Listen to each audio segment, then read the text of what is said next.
It's perfectly rational to believe in God. So why is the new atheist movement having such a profound influence on students in college?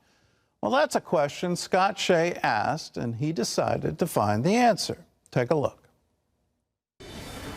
Scott Shay is the son of a Holocaust survivor. He's also a successful entrepreneur, an author, and a practicing Jew. Scott wants to challenge the idea that somehow believing in a higher power isn't logical. One of the groups he wants to help is college students who are taught that atheism is the only rational and scientific conclusion. In his book, In Good Faith, Scott offers answers for those questioning religion and atheism.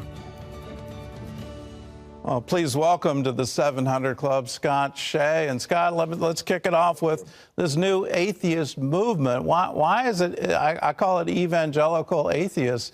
They seem to want to spread atheism. Why? They seem to be very aggressive. Well, they're not only aggressive, they're pretty successful. And they're being very successful on college campuses where students arrive who, in many cases, have had good religious backgrounds, who are told, welcome, don't worry about your religious beliefs. We're here to educate you as to why they're wrong and get you over those superstitions of your parents that you've been clinging to.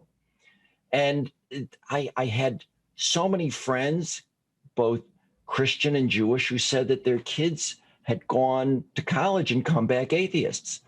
And I started thinking, well, what book can I recommend?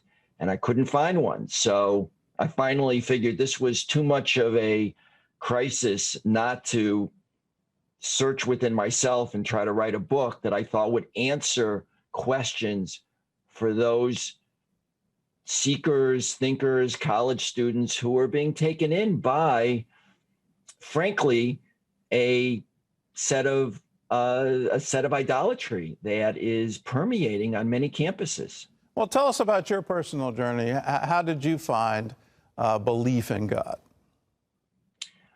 Well, you touched on it a little in the intro. I grew up in a family where my father was a Holocaust survivor. He had witnessed his entire family being murdered or sent to the concentration camps, and my father, when he was liberated from Dachau, weighed less than 70 pounds. And he got to Chicago because of a series of miracles. And he knew very, very well that if, I don't know, this book that's behind me had been moved 2 feet the other way, or the painting had been up or down, or he had been one step forward in a line or one step to the side of a line, that he'd be dead. He would have been murdered. And so somehow he made it to Chicago, and he got married and he had a son. And so he was actually didn't have faith in God. He was certain that there was a God. On the other hand, he grappled his entire life with wondering about why God had saved him, and yet his father, his aunts, his uncles, his mother had already died in childbirth, but essentially everybody knew, brothers, he didn't have any sisters, they were all murdered. And so I grew up with this question of, how does God permit evil on this earth, the nature of human evil and the like. So it was a constant question for me, and it turned me into a searcher. And I asked some of the same questions that the atheists ask, and came up with answers that led me to faith. I like to tell people that God is a God of revelation, and you need to search until you find that revelation. You say that the Bible is as relevant a text as ever. How so? First of all, I study the Bible every day, and I'm always finding new things in terms of even how we deal with our present situation in this country and how we deal with it. But the most fundamental thing I live by every day is the golden rule, which comes from the Hebrew scriptures and the Christian scriptures. And as Hillel formulated it, don't do unto others what you wouldn't want done unto you. And I find that rule so relevant in business, in personal affairs, in thinking about political issues, is how do we recognize that we each, and the Bible begins that each human is instilled with a spark of divinity, B'Tselem Elohim, us, we're made in the image of God. And how do we look at each other person in that way?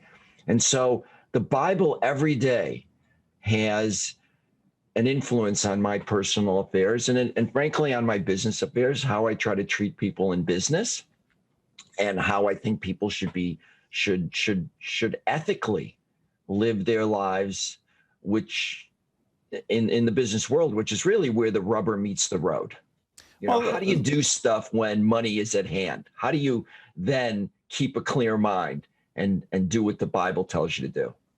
Well, let's grapple with, you know, how do you reconcile faith and science? And let me give you an intro. I was reading an atheist philosopher, Daniel Dennett, and he was, in his book, he was actually ridiculing some Harvard Medical School students who had found so much design in the cell that they were commenting to each other, how can you not believe in God when you see so much design in the basic biology, the basic mechanisms of life?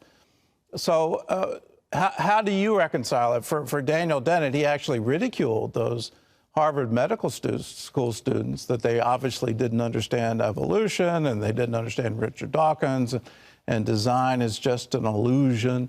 How do you reconcile it? Well, that's one of the main sections of my book. It's 6 sections of all of the most difficult issues that the so-called new atheists bring. They're actually making the same arguments as the old atheists, but Daniel Dennett's one of them that I actually read carefully and grapple with. And the answer is that many of, and this is on the answer on one foot, as it were, is that science actually doesn't say many of the things that Daniel Dennett and Richard Dawkins and Christopher Hitchens and Sam Harris say it says. To a certain degree, they idolarize science and turn it into an idolatry, saying that science says things that it can't possibly say. Science is a lot about hows, not about whys. And so I go into my book in detail on trying to understand the 2 major issues that the atheists bring, creation and evolution. And in the end, I think I show pretty clearly that it's rational to believe that God created the world, and it's rational not to believe so. I think the evidence is much stronger that God created the universe, but you can still make a rational argument that God didn't. In terms of evolution, I actually take the science directly to the new atheists and show how mathematically, scientifically, evolution has a hard road to hoe. We're out of time. Scott's book, it's called In Good Faith. It's available nationwide. I encourage you to get it, particularly if you have college students.